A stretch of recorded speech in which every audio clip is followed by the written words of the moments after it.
Budjette Tan, great to have you with us. Thank you very much for joining us. Thank you for inviting me, Mark. And we're very much looking forward to hearing your expertise that so many of the PitchMark innovators are looking for how they can take their graphic novel, perhaps a movie script or some other innovation, and make it big in Hollywood. Now, clearly, you know that phrase, overnight successes are years in the making. So would you like to take us through that journey that you were on when you were probably more focused on the creative aspect, and yet you had to get involved in the business of selling the creative as well? Right. Wow. Okay. How much time do we have? As long as you need. Let me try and make it as concise as possible. The comic book, of course, that the world got to know is Trese, which I co-created with my artist, Kadjo Baldissimo. And we both worked in an ad agency in Manila back in 2005. That was our day job. And Trese was our hobby, I guess. It was something we wanted to do for ourselves. So it was a self-published comic book back in 2005. So it was just photocopied.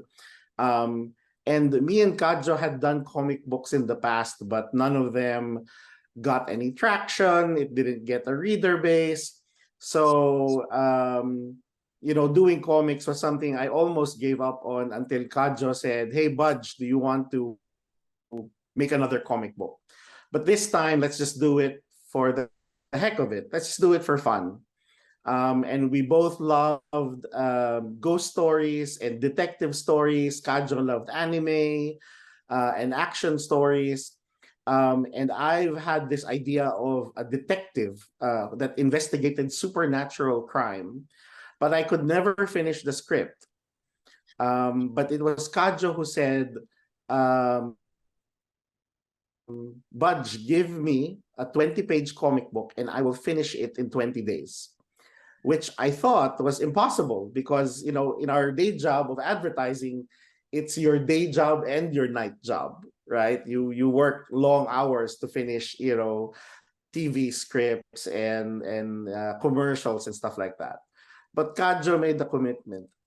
And I dug up an old script. I sent it to him. And I just sent him one page. And true enough, he finished it in 1 hour. Right? He said he will spend 1 hour a day drawing one page. And then when I got the page, Trese back then was a tough guy, tough guy with a magic weapon fighting monsters. And when I saw the page, the art was great, but something clicked in my head, which made me think, we've seen too many tough guys, fighting bad guys, right? Even in Philippine cinema and in Western cinema, it's always like this tough dude, solving crime, fighting the monster, saving the day. And it just clicked in my head, and I said, how come we've never seen a female protagonist, especially in the realm of detective stories? We don't see it so much, especially in Philippine pop culture. So I just sent, back then, me and Kadjo were sending there. And I just said, "Hey, Kadjo, what if Trese was a woman?" And then Kadjo said, "Oh, that would make her more badass."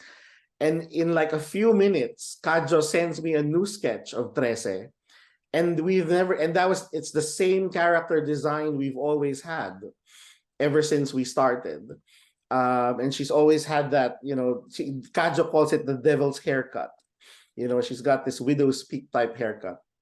I found an old script which had the male Trese detective character. I flipped it around, followed Kadjo's deadline. He said, "Give it to me in 2 weeks and I'll get started on it." And in 2 weeks, I finished that script. And in 20 days, he finished all of the artwork. And then after that, like I said, we self-published it, meaning we just went to the local photocopying center, photocopied around 30 copies, I think, and sold it for less than $1 at the local comic book store at Comic Quest. And funnily enough, a week later, we get a call from the comic book store, and they said, "Oh, you've sold out. Can you bring more?" And I thought, "Oh, that's nice. A bunch of people bought our comic book." So we made more copies, and the thing was, Kajo kept, following up on me, and he said, "Okay, where's the next script? Where's the next script?" And we just kept doing this month after month. Funnily enough, even though we had a very busy work schedule in advertising, we kept churning out an issue a month.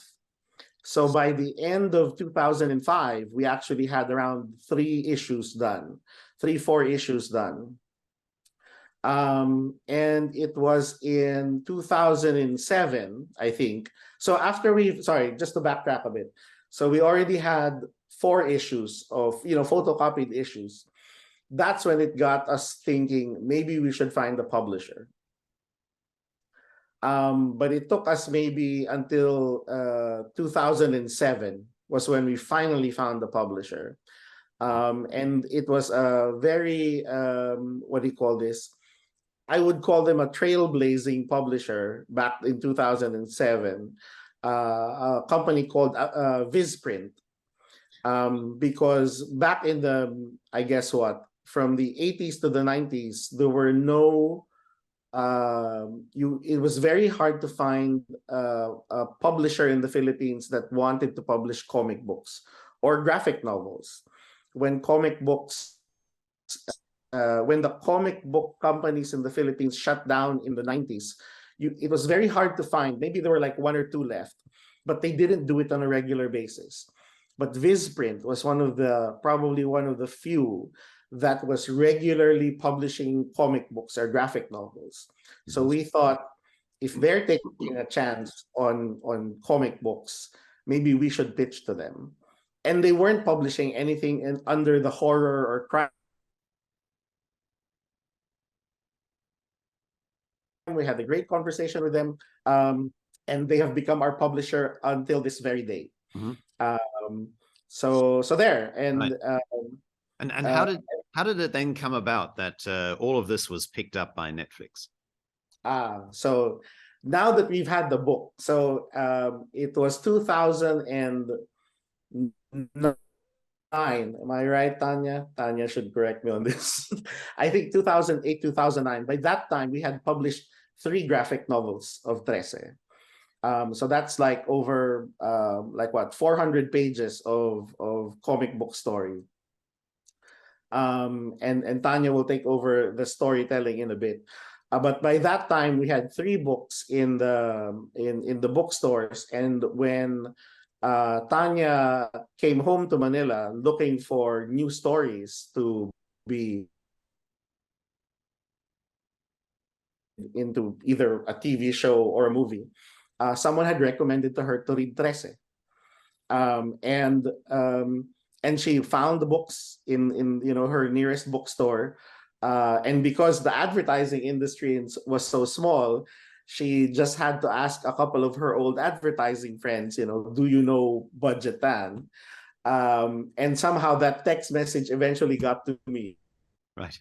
And the rest is history. So you didn't actually, Budjette, you didn't actually have to pitch per se. You didn't go through what so many young scriptwriters would like to do, which is to get their script ready, send it to a producer in Hollywood, and hope that they like it. In this case, Hollywood came to you. Yep. I guess I got it. I got lucky in that respect. But before I met Tanya, there were a couple of maybe 1 or 2 local producers of TV shows and movies that had approached us. But it was, and this was the time when we had not yet finished the 3rd book of Trese. And when they approached us, there was just something about the contracts that made it scary for us to jump into it, because it, especially when they said they would get all creative rights over the story, right? So it was just, and they were questions about the character which had not yet come out in the storyline. So I think that's one of the reasons why in the third book you will read there's a lot of family history that was what do you call this, that we told in the third book. Essentially, that's her secret origin. You know, how did the young Alexandra Trese become this defender of humanity against the dark, right? Awesome. So of course, the Tanya it's you're one of those referring things to. we kept. The Tanya you're referring to is Tanya Yuson from Base Entertainment, who also joins us here on PitchMark. Tanya, thank you very much for joining us. It's great to have you with us as well. Thanks, Mark. It's so nice to be here. Thanks for asking. Budget. Great. Well, you know, as I said, so many scriptwriters and others who have a creative concept that they want to pitch are listening with bated breath to see what actually happens in this process. So tell us your side of the story. It obviously, you know, is great for Budge for the fact that you called him rather than him having to pitch to you.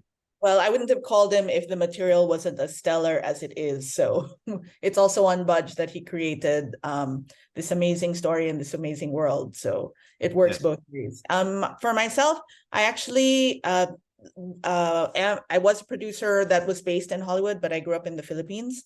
And I was actually looking to move back to Manila around that time. And Budge is right, it's around 2009. And it was just before I moved back.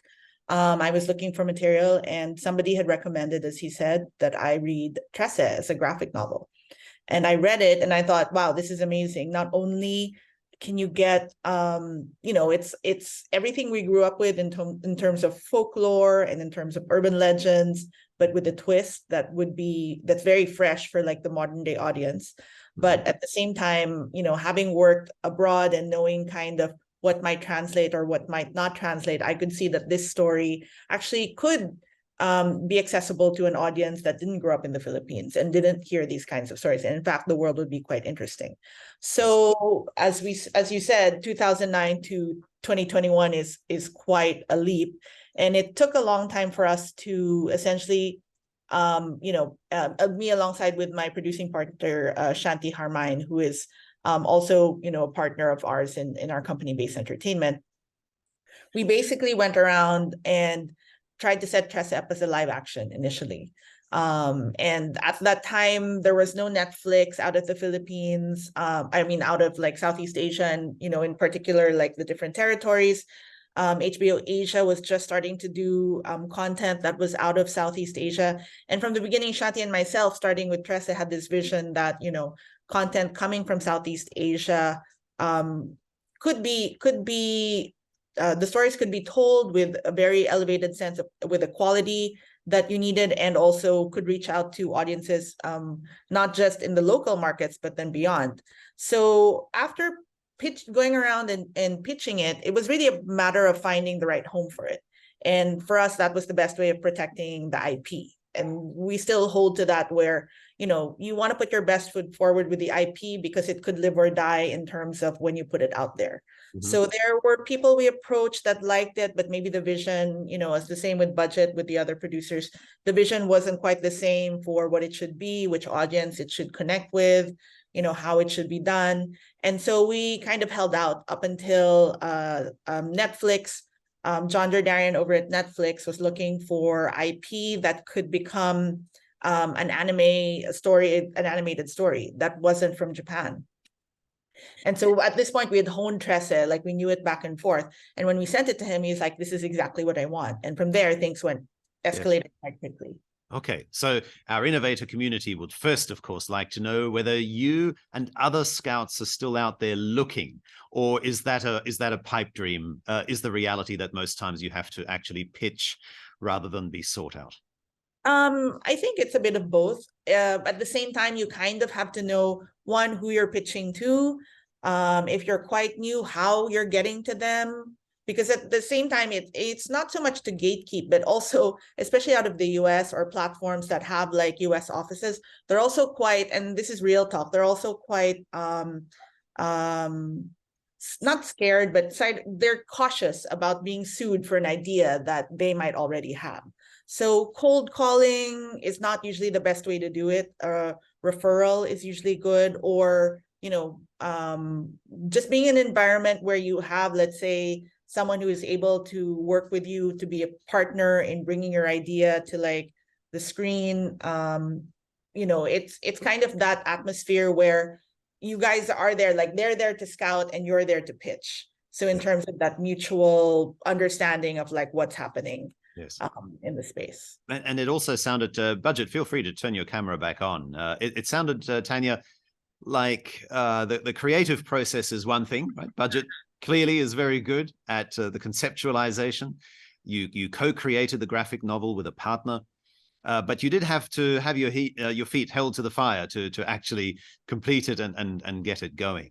In other words, Tanya, do we need a Tanya Yuson to take our product and take it to Hollywood? Could Budjette have done this on his own without the reality check that you would have provided? It's only because that I had been around that, it's basically the experience that I have helps us avoid a lot of pitfalls.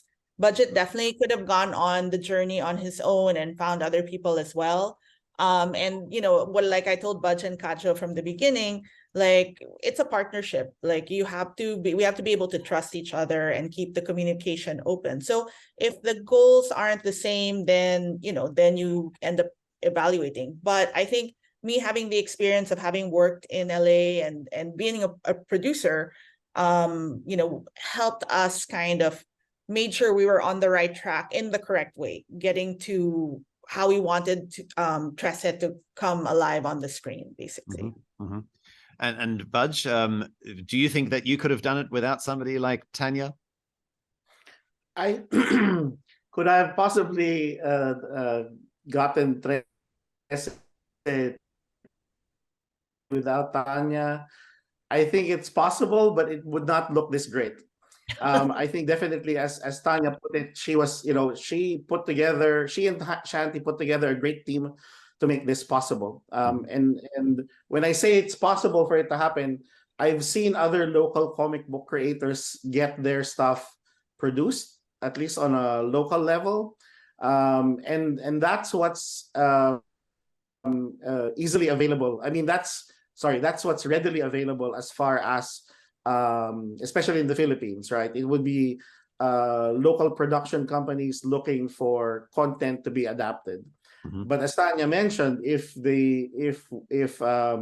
local creator wants to get into the Hollywood scene, then it would require being present and attending at the very least like conventions and these markets where you do get to meet producers.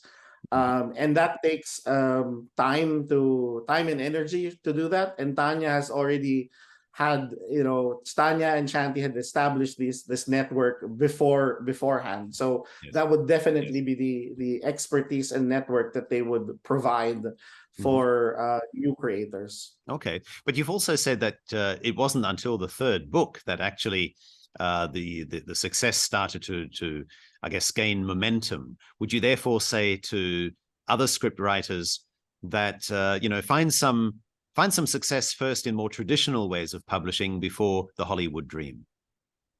Yeah, I think how do I put this? I think for comic book creators or writers, I think the best thing for them to focus on is to write. Yeah, he's gonna come. Oh, did I? Let's say you paused. Yeah, you paused, but you're back. He said the best thing to do is. All right, let me start. All right. I lost my thought. The question was, maybe I'll ask you the question again. That in essence, you ought to perhaps find success. Build a following. So you're not just pitching a script; you're actually pitching the following. Would that be a fair assessment?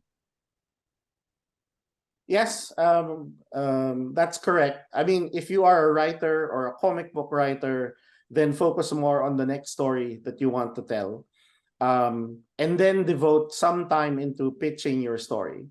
So because there have been stories of people who've just written one novel or one online novel, and then they got their big Hollywood break, right? that's all thanks to somebody looking at those platforms for that story. So yes, just continue writing the next comic book issue or the next novel or novella that you're working on, because it might not be the first story, that it might not be your story that gets found, right? Trese, for me in Kadjo, is probably the 5th or 6th title we've worked on. And, no one remembers our earlier comic book creations. But it was Trese that got noticed and got to where it is now. Yes. So Tanya, you already touched on then what that pitching process is like, and you've intimated that you are in essence playing a bit of an escrow role, that the scriptwriter is fearful of having their idea knocked off, but the studio is fearful that the idea is not new and they're already working on that. Can you describe that dynamic a little bit more, Tanya? It's just a matter of, let's say it's like a marketplace, right? In terms of ideas that the studio is in the business of, entertaining and wanting to tell fresh stories to the audience that goes to buy tickets or subscribes or things like that. And then since they're the source of that, they have their own agenda. Of course, creators also create their story, tell their story. And I think in terms of the creators, you have to maybe study a bit in terms of what the agenda on the other side is, because then that also helps you, 1, manage expectations, 2, try to assess kind of where your story falls into what the agenda is on the other side. And I know this is like a lot of the case especially for creatives. It's like, it's not that your story isn't good. It's not that what you're writing isn't valid. It's just that the other side has an agenda. So in terms of that, where I fall in is, first and foremost, I'm an audience member. And so for me, something that's new and fresh that I would pay money to see, that's what I'm all about and trying to find it. But it's again trying to connect, okay, where is this good story, and then where is this agenda on the other side? And then if I'm gonna make it happen, how can I protect that great story and make sure that it gets the best treatment as it should for the essence of the story, while also fulfilling the agenda of the other side? Yes. So in a way, I guess it's like escrow, but in a way it's a little bit more like mediating in terms of expectations on both sides plus delivering it. Well, so, we have heard recently of some cases where people have or are suing studios over having pitched ideas and the studio seemingly producing something uncannily similar. What do you think has happened in cases like that? Was there simply a lack of understanding of the agenda? Do you think that there was actually some idea theft going on? It's everything is, I've worked for a studio. I've seen it where, a very successful idea comes out and then all of a sudden there are 5 people suing because it was their idea 10 years ago, 5 years ago. So this is also the reason why studios are very cautious and why, there's the policy never to accept anything on a cold call, because it opens them up for that kind of litigation. I can't speak for where there are instances of idea theft. At the same time, it's kind of you also have to remember, especially the bigger the studio, they've heard any number of pitches. So let's just remember, at one time Hollywood produced 3 volcano movies all at the same time and released it. So there's something with zeitgeist as well, right? So there is that. And then for the creative side, in terms of protecting your IP, you just have to, what do you call this again? You have to document everything.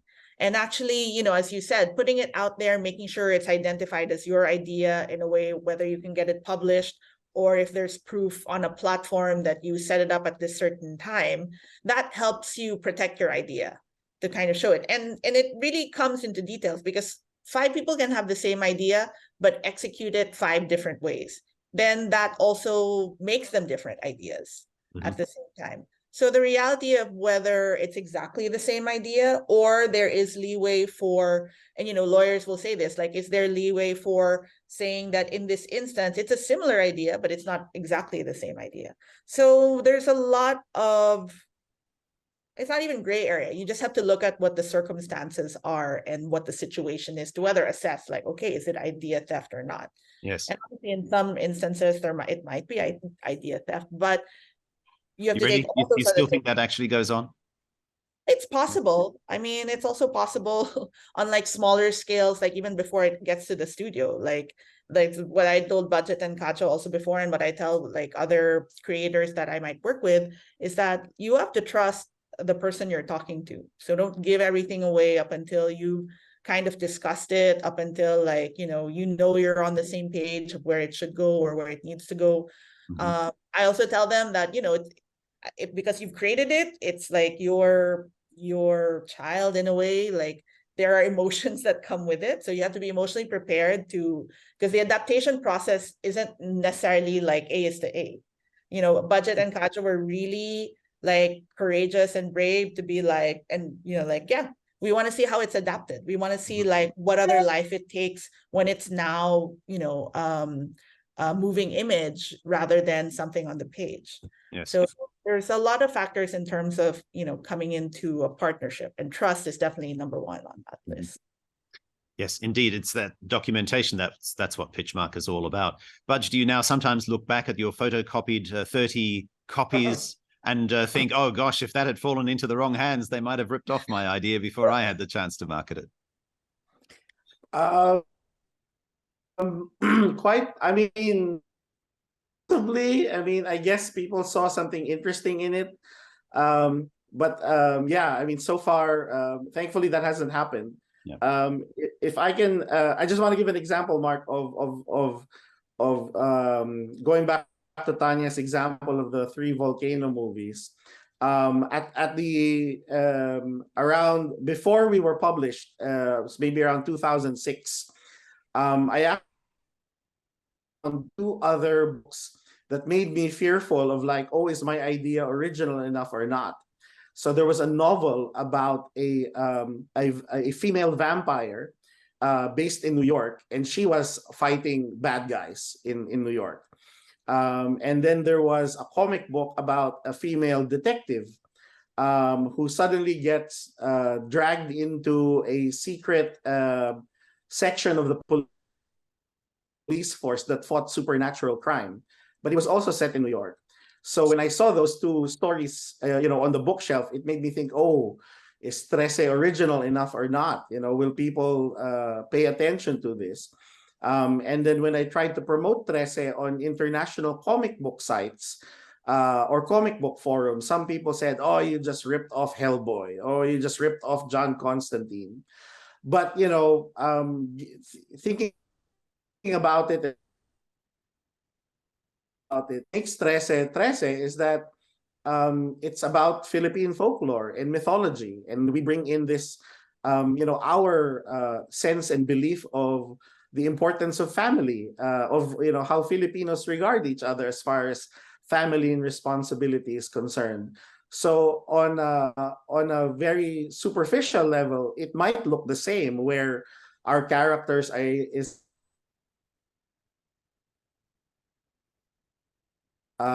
investigator type. But as you dig deeper, and it's in the details, I guess, that you can make your story more original, right? Because at a certain point in time, what was this? DC was suing the creators of Captain Marvel Shazam because it was another guy with a cape, right? Of course, now they own Shazam. But yeah, so I think it's in the details that you put. And how do you make that character or universe deeper and more unique compared to what else is out there? Something a little extra, I guess. Tanya, Budge also mentioned earlier about signing away all the creative rights, right, Budge? You had a concern about there being, you know, too much of a land grab. Tanya, could you also give us some perspective on that? That if you are a budding scriptwriter or novelist, how can you be, you know, what sort of intricacies do you need to get into to ensure that you're not selling the farm? You can kind of see, it's a little bit of give and take, you know, as there are platforms right now that sometimes also want everything in terms of IP. So you also need to weigh whether, okay, with this title, am I willing to give that as your price of admission to go in? I'm not saying that it should, but it, you know, sometimes that's on the table, and sometimes it's like, okay, this might be the one shot in, but if that's not your only idea, then maybe it's a step to take. But in terms of contracts and whether, what you need to sign away or not, what are you getting in return for it? I think is the thing to ask yourself. And if it's possible, a lawyer is actually key in terms of like negotiating a legitimate contract. Like it will be, because they know the intricacies of legal speak, what it might apply to this way and that. So if it's between, let's say you're a budding scriptwriter and it's talking to a producer or potential producer or someone to partner with, what are they asking you for? Are they asking you for a shopping agreement? In which case, like, you can still keep everything, but for now that can be an agreement that maybe has a time frame. Like if they can't set it up, then nothing lost. It's just that you've agreed like, okay, you can shop it. And in return, let's see what the agreement is. It's really looking at the details of that. If it becomes a bit more complex than that, where they're asking you to like, sign away your rights or like, it's either let them work with it, sign away your rights, whatever form that is. If it's something where you're going to lose something, then it will be good for you to have somebody who can look it over legally to make sure that this contract isn't more than what you've discussed and what you've agreed upon. Yes. That legal speak. Indeed. And that's how we got to you through Haldane's and Michael Young. Tell me though, Budjette. Yeah, I was the best lawyer ever, ever. There you go, Michael. But Budjette, I guess one of the other things that many people watching this are considering is, I just want to write graphic novels. I just want to write movie scripts. I don't want to be a lawyer per se. How did you feel about, having to turn to the business side of marketing your graphic novel? Was there ever a time you thought, I just really want to stay on the creative side? I still have that feeling of can I just stick to the creative side of things? But it is important. I mean, whether it's a publishing contract or an adaptation contract, it is best to have a lawyer by your side to know a bit of the legal speak. It's part of the business. I mean, if you want to be a success.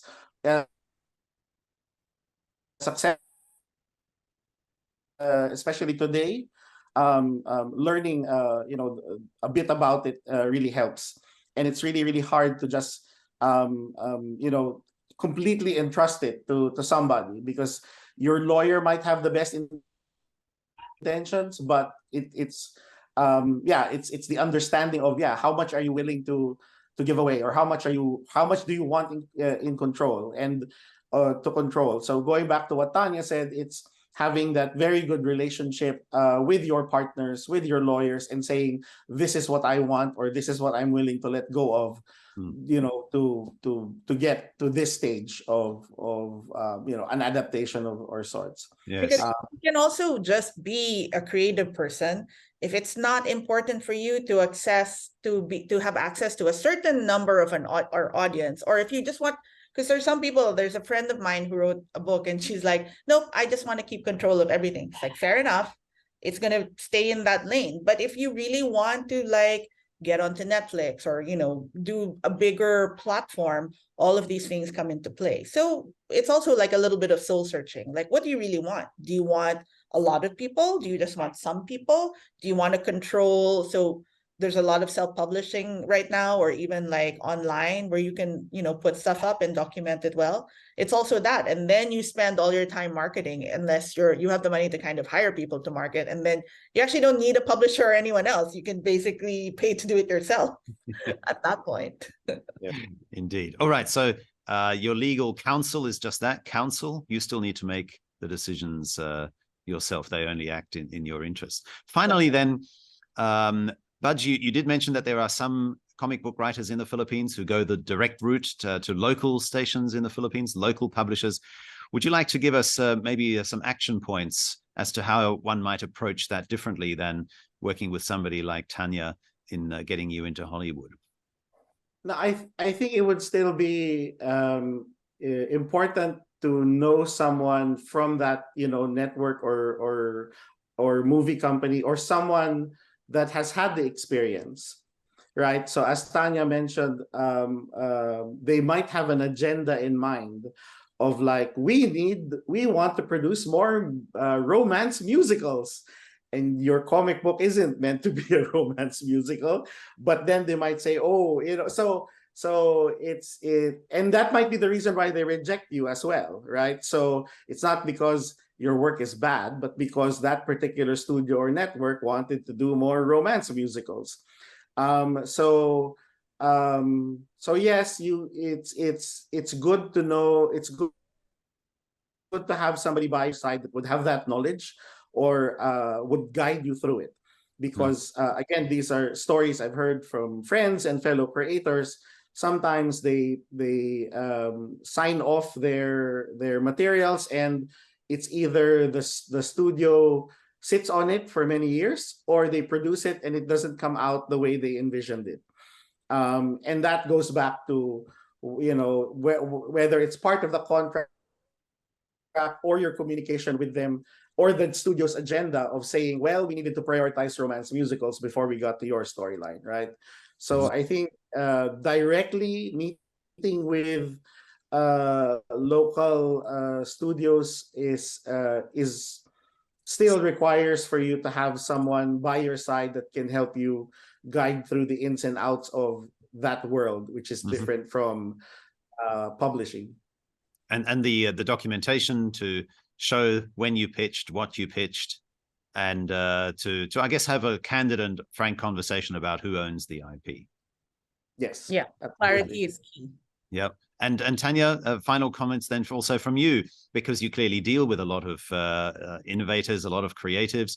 What are the top 3 or 5 things that you tell them as they might start on this journey? The number one is basically, who are you telling your story for? So, you know, that goes hand in hand with what I said earlier, is in terms of like, do you want it just for yourself, or are you trying to reach an audience? Are you trying to reach a bigger audience? Like, where is that? And because that goes with how emotionally prepared are you to have it adapted. Once you have it adapted, the second thing I want to say is it involves other people. And along the way, working with other people, there will be compromises, there will be changes. Adaptation is all about change. So the creators have to be emotionally ready for that. And the third is, unfortunately, if you want to get to that bigger space, as Budjette says, you kind of have to still have that business brain, or at least study up and learn kind of what is out there. Like an interview like this would be helpful if they have no idea you know, what's out there. At least there's a primer, like, oh, there are things I have to consider before I want to get on that journey of trying to find a bigger audience for my creation. So studying on that, and unfortunately, you know, pure artistry can still be there, but we just need the discipline of like thinking about like the vegetables and the hard facts on the side. Right. On that score, thank you both very much for your time today. It's been great to talk to you, and all the best for the future endeavors. Thank you so much. Thank you, Mark.